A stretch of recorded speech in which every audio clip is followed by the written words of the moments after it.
I'm Jeep Mama and I'm out here in my garage, and for the past 2 months I've been sharing my weekly top 5 must-have series, and this week I put them all together in one video just for you. So roll tape. In part 1 of my series, Jeep Mama's Garage 5 Must-Haves, I'm going to start out with my 5 must-haves when dealing with recovery and off-roading. Now these items are just some basic items. They're not everything, but they're a good list to begin to build upon. First, we're going to start with items that should be in your Jeep even if you don't go off-roading. I call this my road safety kit. You have things like jumper cables, a tire repair kit, or even a can of Fix-A-Flat. You have your road safety gear and a flashlight, a lug nut wrench for if you need to change your tire. But I really like this Coyote's Premium Accessories lug nut wrench. It has this attachment here and it extends, which means it gives you extra leverage, and that really works well when you don't have the upper body strength like I do. And of course a jack. But you know what, when you have a lifted Jeep, you need to make sure you have a jack that will work with your Jeep. Okay, number 2 is what I like to call an airing down kit or an airing up kit. First of all, some tire deflators. I like these JT Brooks automatic tire deflators. However, I'm working on getting the Pro Series set and a tire gauge. If you have a digital one, make sure you bring spare batteries. And lastly, to start off this basic kit is an air compressor, just in case where you wheel, they don't provide air. Number 3 is a recovery kit. Now this one's really important because this will help you get your Jeep out of a jam. ARB has a recovery kit that you can buy everything all in one, or you can piecemeal yours together like I have. For instance, I have the ARB Tree Saver, a nice pair of gloves. These are from Rugged Ridge. You never know when a rubber mallet's going to come in handy. Foldable shovel. You got your shackle. I like to keep my soft shackle, my brand new soft shackle, underneath the front seat of my Jeep along with my tow strap for easy access when you're out on the trails. Number 4, the right kind of shoes. I like using these hiking shoes. They're good when going over rocks and walking in rough terrain. And also it's good to have a good pair of mud boots or rain boots for those muddy trails. Number 5, your toolbox. In a later episode coming up on Jeep Mama's Garage 5 must-haves, I'll share with you 5 tools you should keep in your toolbox in your Jeep for off-roading. Now remember, the items mentioned are just a beginning, a basics to build upon. 2 this week is about my 5 must-haves in your road safety kit. Since we're Jeepers / off-roaders, we're going to have a recovery kit in our Jeeps, which I'll share next week. In that kit, there's going to be tow straps and gloves. Not counting those items, here are my 5 must-haves in your road safety kit. Jumper cables, road flares or reflectors, fire extinguisher, first aid kit, and emergency weather kit, which depends on the season. Okay, now it's time for my 5 must-haves. Let's do a quick recap. On episode 12, I shared my 5 must-have be prepared kits for your Jeep. Episode 13, I shared my 5 must-haves in your road safety kit. Now I'm going to do my 5 must-haves for your cold weather emergency kit. First, you need a snow shovel. Second, an emergency blanket or an extra sleeping bag plus some extra clothes. Third, a flashlight, a good flashlight with extra batteries. Fourth, food, snacks, and enough water for all the people in your vehicle. And fifth, some emergency candles and matches. I'm going to continue with my 5 must-have series. As a new Jeep owner or a new off-roader, it can be so overwhelming knowing what to buy and where to start. So today we're going to get you started with a recovery kit. These 5 items are your must-have for your off-road recovery kit. I feel your recovery strap should be your number 1 item. You need to make sure you have a good quality recovery strap. And you need to make sure you have a recovery strap and not a tow strap. The recovery straps are designed for the rigors of pulling out a stuck vehicle. A tow strap is designed for flat road towing. You will also want to make sure that it's rated for the proper load. There's a warning tag on the strap that will give you the rated capacity, material type, and precautions. All recovery straps are rated according to their braking strength, which at a minimum should be approximately twice as much as the maximum vehicle weight that it can safely tow. So if your Jeep weighs 5,000 pounds, you'll need a recovery strap that can pull double that weight, 10,000 pounds. Another item is a tree saver. Mine is an ARB recovery tree trunk protector at 12,000 kilograms.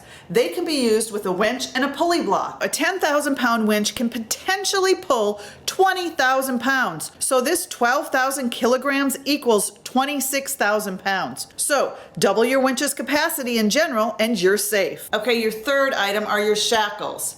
This is a soft shackle, and this is your D-ring shackle. Only shackles, aka D-rings, that are load rated should be used for vehicle recovery. Load ratings are stamped onto the shackle. It will be in the form of WLL, working load limit, or SWL, safe working load. Shackles with a rating of at least 3.25 T should be the minimum and are suitable for attaching one end of the strap. A 4.75 T rated shackles have a larger eye and are more suitable to applications such as tree trunk protectors where the two ends of the strap are fitted into the shackle. The last two items to finish off the 5 items in your basic off-road recovery kit are a pair of gloves and a shovel. There are so many more items you can put in your off-road recovery kit, but these 5 items will give you a great basic start. Make sure you check all your items for warnings and load ratings and keep your gear in good condition.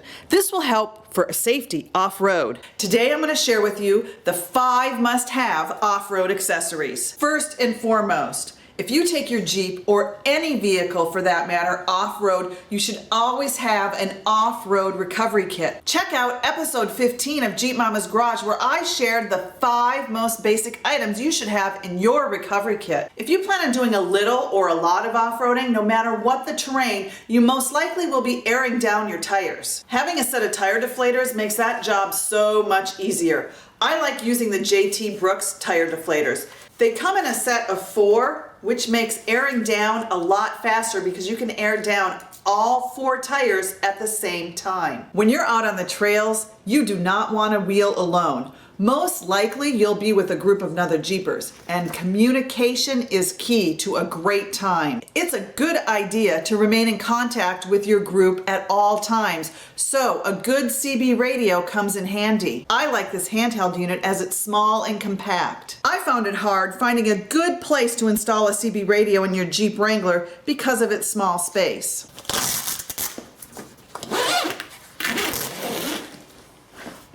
Safety out on the trails is very important, so having a good fire extinguisher and mount is key. A fire extinguisher should be considered standard gear for any rig that goes off-road. You know, you're just too far away from any help when you're off-road, and having a fire extinguisher could prove to be very beneficial. There are a ton of mounting options out there. I found I like mine mounted on the roll bars near the back windows. All I need to do is unzip the window to access my fire extinguisher. The 5th item, grab handles. I have 2 sets in my Jeep. A set on the A-pillar and a set on the roll bars. These wild boar grab handles are great when your Jeep is lifted and you need to get into your Jeep. Super sturdy and durable. These grab handles here on my roll bar are from EK Sports. I love them because of the wide selection of colors they have. I bet you can't guess what color mine are. These also work great when you're getting into your lifted Jeep, and they're really good when you have a passenger and you're driving down those bumpy, rocky trails. There are so many more off-road accessories out there, but these 5 will give you a great start. Hey everyone, I'm Jeep Mama and I'm not in my garage today. I'm out here at AOAA and I'm going to share with you the 5 must-have mods for your Jeep when you go off-roading. The first mod you should have when you go off-roading are tow points. Good sturdy tow points. This is the first modification I made to my Jeep, was a front bumper. The second modification you should make to your Jeep is get rid of that plastic side step if you have it.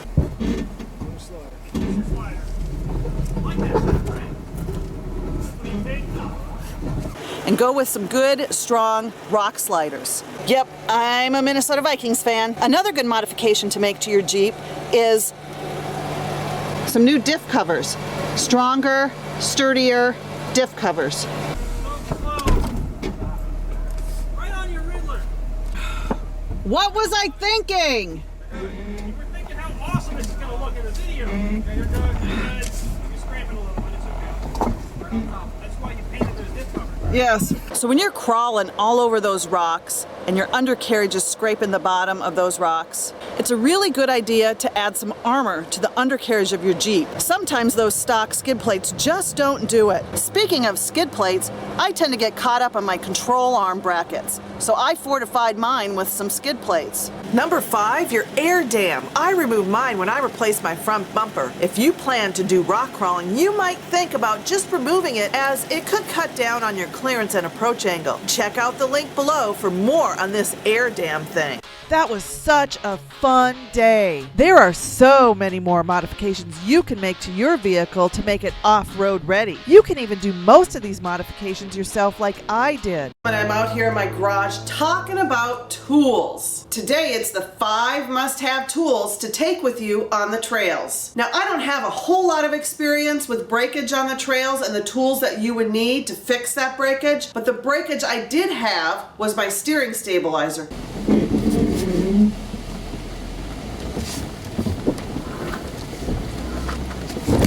Ooh, holy shit. You hit something.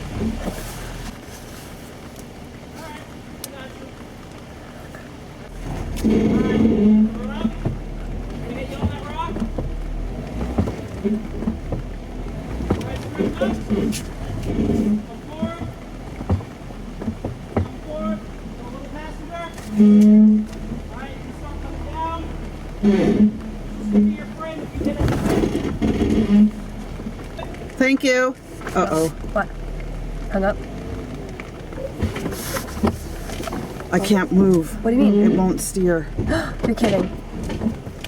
Can you turn? Oh, we're not turning, but you're gonna hit the... Oh. It's not turning. You're gonna hit the tree. It won't turn. It doesn't feel right. So as I'm driving over the trails, a rock pushed my bracket up, which messed up my steering stabilizer. So a quick fix on the trails, we took it off. I drove off the obstacle, and the 2 tools I needed for that fix was a big effing hammer.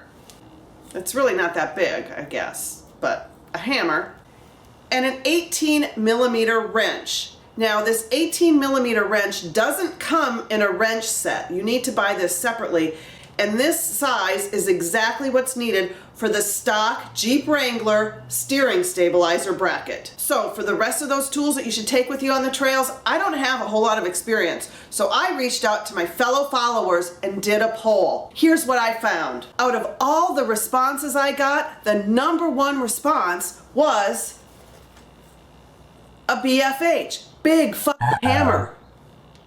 Looks like I'm gonna have to upgrade. #2 were adjustable wrenches. Coming in 3rd was a big screwdriver or a pry bar. A ratchet and socket set came in #4. A set of vice grip pliers was #5. #6, screwdrivers and bits. #7, zip ties. 8, duct tape. 9, a bottle jack. And 10, a flashlight. Okay, so now it's time for some honorable mention items. A self-igniting torch, breaker bar, knife, wire, welder saw, Jeep Momma. Hey, that's me! A ballpoint press, a St. Christopher medal, a Bible, and bubble gum. Next time you're ready to head out on the trails, get yourself a toolbox and start filling it up. This top 10 list of tools to put in your toolbox for when you go out on the trails will give you a great basic start. Hey, click that thumbs up button and like this video. Out here in my garage talking about the top 5 must-have fluids to take with you out on the trails. This is where I'm not really good at, because the only liquids I take on the trail are for me.